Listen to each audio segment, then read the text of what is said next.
Hey everyone, and welcome back for another deep dive. Yeah, thanks for having me. Our topic today is personal finance, but with a bit of a twist. That's right. We're zeroing in on university students and their financial savvy or maybe the lack thereof. Right. And for this, we're going to be looking at a study from the Universidad Circuncolombiana in Colombia. Really interesting stuff. So yeah, let's dive right in. Sounds good. Now, the researchers used a mixed methods approach, so they surveyed 175 business admin students between 2019 and 2023. Yep. But what exactly does mixed methods mean in this context? So basically it means they didn't just rely on one type of data. Okay, Like they didn't just send out a survey and call it a day. gotcha. They probably used questionnaires to get hard numbers on, students' knowledge and habits. Right. But then they also likely dug a bit deeper, Right. maybe interviews or focus groups to get a more well-rounded understanding. Okay, so it's like a multifaceted approach to really paint a complete picture. Yeah. Now, before we get into the nitty-gritty of the student findings, let's zoom out and look at the financial literacy landscape in Colombia as a whole. Sure. What's the situation like at the national level? Well, historically, Colombia has faced some challenges with financial literacy. Right. Compared to other countries, their rates have been on the lower side. Interesting. Back in 2014, the Standard & Poor's Rating Services Global Financial Literacy Survey showed only about 25 to 34% of the population was considered financially literate. Wow, that's a pretty low percentage. It is, and, this puts them at a disadvantage. Right. Especially because finances touch every aspect of our lives these days. For sure. And the survey also revealed a gender gap. Really? Yeah, women generally had lower scores than men, and young people were identified as particularly vulnerable. So a bit of a double whammy for young women in particular. It seems that way. And this wasn't just a one-off finding, was it? No, not at all. There's other data that supports this. Exactly. In the same year, the OECD PISA assessment also highlighted this issue. For those who might not be familiar, can you quickly explain what the OECD PSA is all about? Sure, it stands for the Program for International Student Assessment. Okay.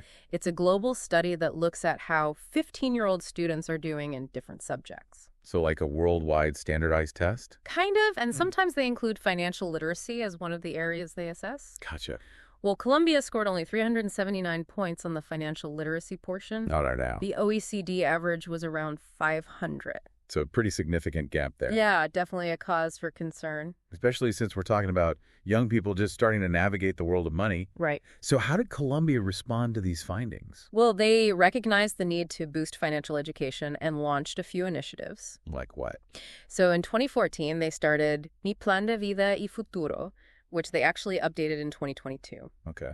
Then in 2017, they introduced EI, the National Economic and Financial Education Strategy. A mouthful. I know, right? Yeah. But it was a big step towards integrating financial literacy into various aspects of life. And just a couple years ago, in 2020, they established the National Policy on Economic and Financial Education. So it seemed like they were making a real effort to improve the situation. Yeah, absolutely. So did these initiatives make a difference? Did they move the needle on financial literacy? This is where it gets interesting. Uh-oh. Data from Bancaria in 2019 actually showed a concerning trend. What do you mean? Their financial literacy index for Colombia had dropped to 12.5 out of 21. So a decrease since 2013. Yep, despite the initiatives. That's surprising. Right. You'd think things would have improved. You would. And to make matters worse, the gender gap in financial literacy had actually widened.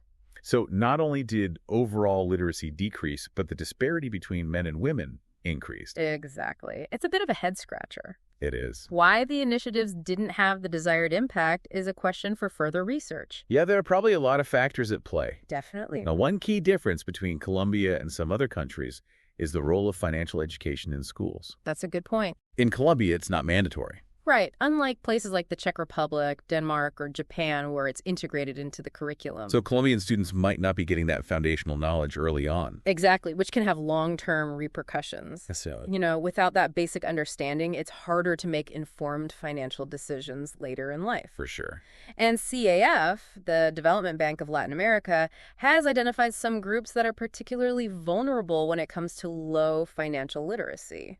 Who are they? Well, folks who are not currently in school, people who only completed basic primary education, those with low incomes, and people in rural areas. And I'm guessing within those groups, women and young people face even greater challenges. Exactly. They're hit the hardest. Now, with all that in mind, Let's shift our focus to the university students in this study. Okay. Why hone in on business administration students specifically? Well, they represent the future workforce, right? Right. Their financial knowledge and habits will not only impact their own lives, but also have broader economic implications. Right. Plus, you'd assume business students would have a decent grasp of finance.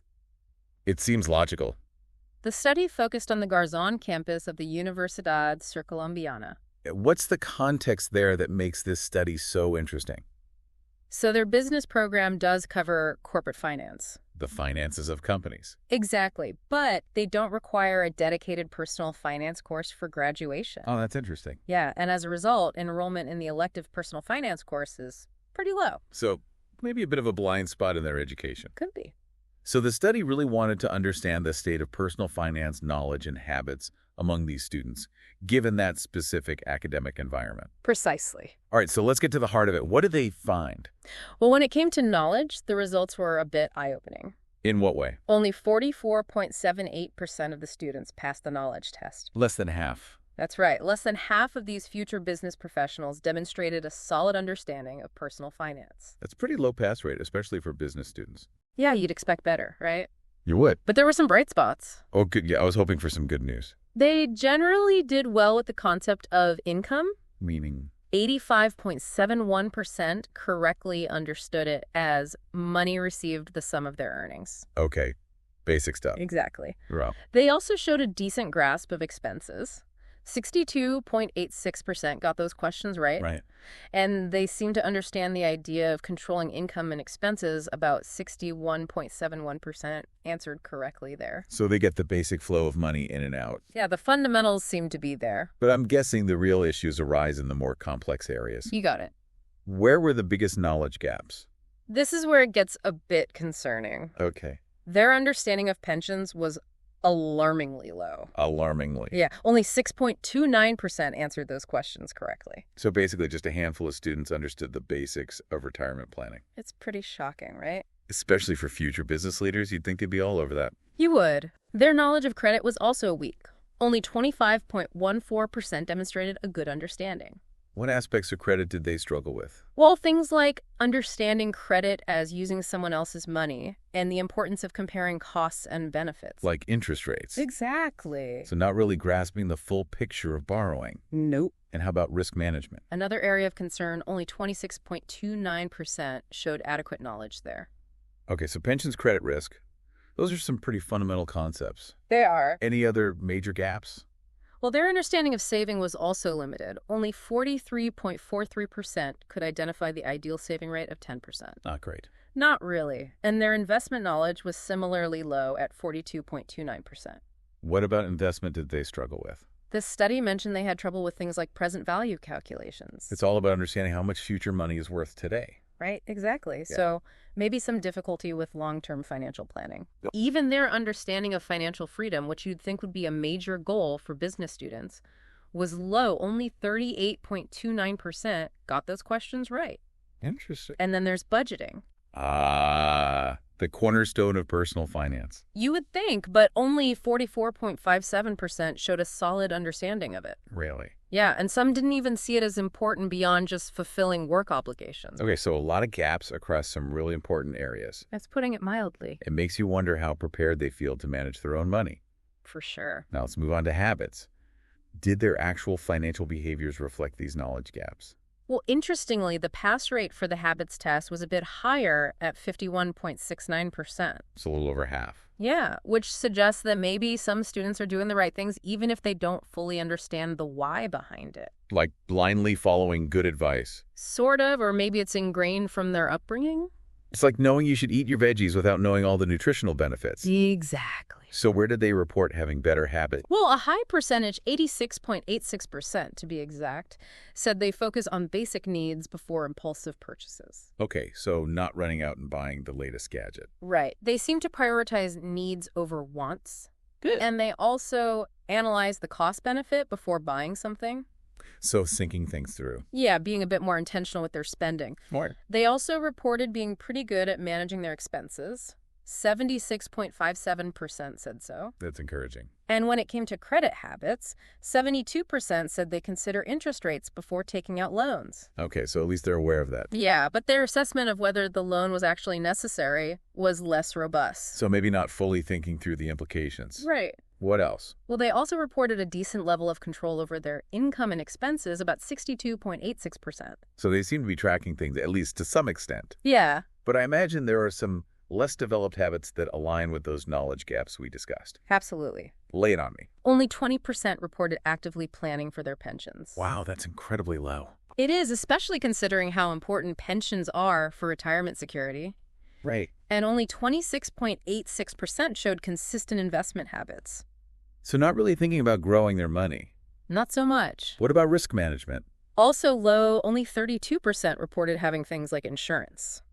So maybe a bit of a it won't happen to me mentality. Perhaps, and then budgeting. Only 35.43% said they budget regularly. Yikes, that's a crucial habit. It is. And saving. Just 36% reported saving consistently.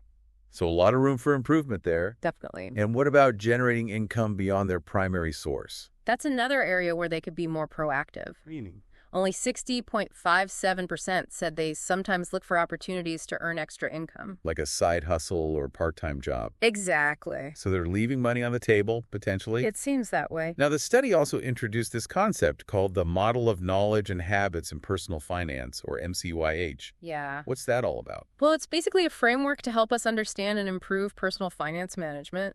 Okay. The idea is that knowledge and habits are interconnected and equally important. It's not just what you know, but what you do. Exactly. So what are the key components of this model? Well, it highlights things like income from all sources, including credit budgeting, controlling income, and expenses consumption, which leads to either spending or saving, and savings for future needs like retirement risk management or investments for financial freedom. So it's a pretty holistic view of personal finance. It is.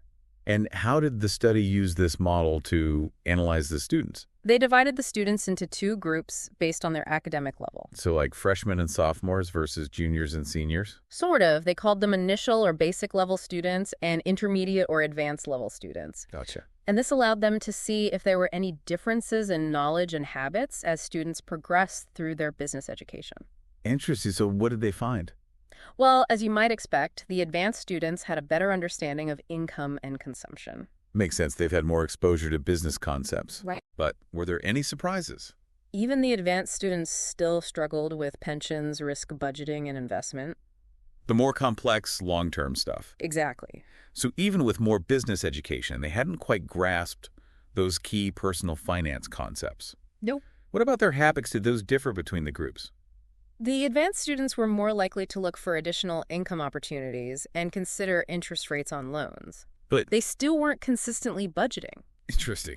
And the students in the initial and basic levels, well, they showed significant knowledge gaps across almost all areas. Not surprising, I guess, given their limited business coursework. Yeah, and they were also less likely to be proactive about managing their finances.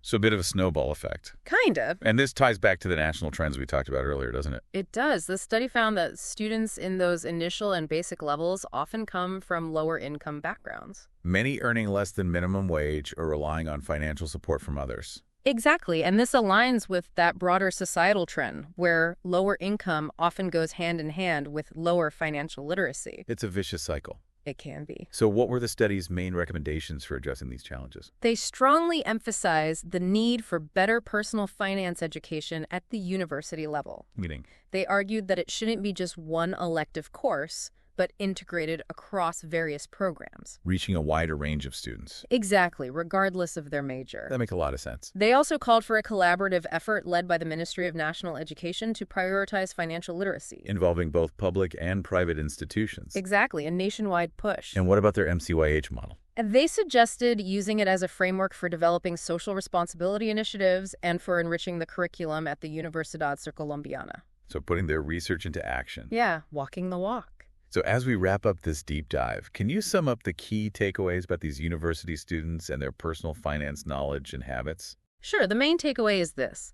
While these business students have some basic understanding of things like income and expenses, there are major gaps in their knowledge when it comes to pensions, credit management risk, and investing. And their habits often reflect these gaps. Exactly. They're not necessarily putting what little they know into practice, especially when it comes to those more complex, long-term aspects of managing money. So a real disconnect between theory and practice. A big one. And what's the bigger message here for our listeners, whether they're in Colombia or anywhere else in the world? It's about connecting financial knowledge with financial action. So not just knowing, but doing. Exactly, because even with a business education, if you're not developing good habits, you're going to struggle to achieve financial well-being in the long run. Powerful stuff. It is. And on that note, here's a final thought for our listeners. Okay. Think about how these findings among university students might actually reflect broader trends in your own community or country. That's a good one. And what steps can you take regardless of your background to boost your own financial knowledge and, more importantly, develop those good financial habits? That's the key, right? It is. It's all about taking action. So take some time to reflect on how well you understand those key financial concepts and how consistently you're putting them into practice in your own life. Great advice. Thanks for joining us for this deep dive into the world of personal finance. It's been a pleasure. We'll see you next time. Sounds good.